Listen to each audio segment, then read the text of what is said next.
Why bother tackling someone's ideas when you can just cover your ears and label them whatever group it is your ideology wants to label them instead and attack that? Hiding from different ideas and demonizing, Jesus Christ, YouTube.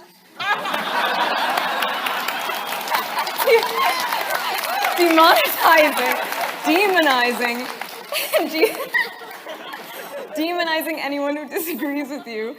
What's going on, everyone? Just wanted to pop in for another quick interlude.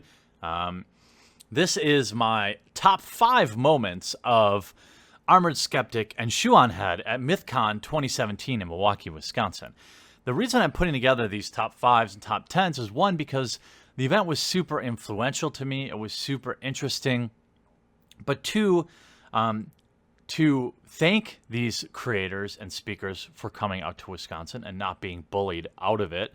And 3, to raise awareness that the folks that run Mythicist, that run Mythcon, it's actually a nonprofit organization. And due to a bullying campaign by the likes of Steve Shives and Christy Winters and their ilk, they had to hire additional security. They had additional expenses for the convention, something like $12,000 or $13,000. They've launched a GoFundMe, and it's already at or very close to $12,000. And I'm hoping that with all of our help, we can just make it cruise right past that and get to 15 or even 20,000, so that they can feel supported and feel reinvigorated, because they were under a lot of stress because of all the outside pressure and bullying to put this convention on, and I want to say thank you to them. So all of the ad revenue from this video and my previous video, the top 10 moments and most savage moments of Sargon v. Thomas Smith, I'm going to double it, and I'm going to put it in the pot. So hopefully, and I'm going to max out at $1,000. So hopefully, both these videos, hopefully I'm putting in $1,000. And you shouldn't feel like you have to. You know, just watching the ad on this video adds to the pot, and liking the video or sharing it. And this top 5 is a little different because it's not exactly like top 5 savage moments, and it's not, the audio wasn't great for this one. The rest of the conference it was, but this audio wasn't great, so I tried to clean up the best I could. But this is the top 5 things I related to. I'm early in my journey here with atheism and just this line of type of critical thought.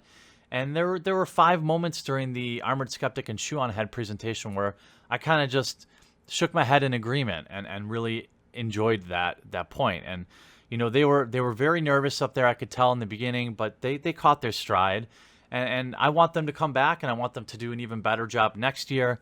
So hopefully these highlights will encourage them to do so. Enjoy.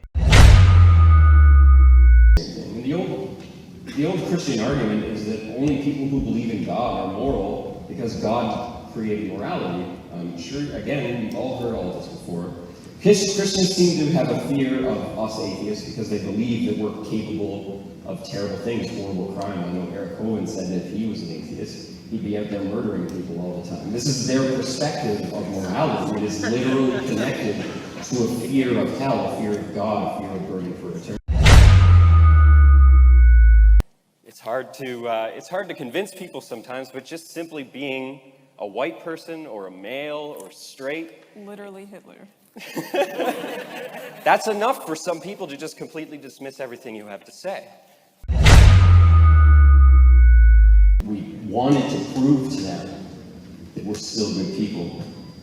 And that desire to be a good person, I'm sure, just like me, is what drove a lot of people to want to become members of Atheism Plus. And I think that people simply replaced that God, though, with another higher power, another moral standard that they felt that they needed to abide by.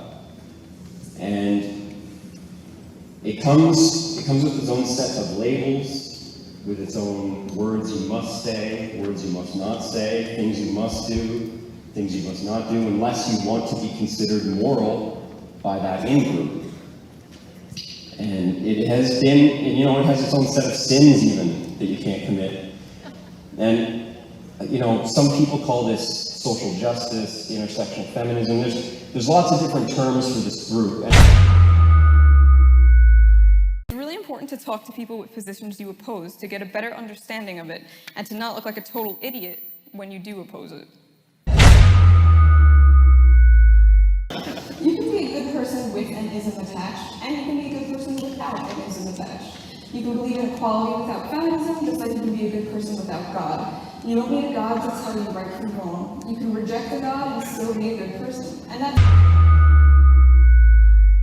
misogynist, racist, we've been called Nazis, white supremacists. It's ridiculous. And I mean, just their perception is because we don't fight for the right side, we are inherently helping the wrong side.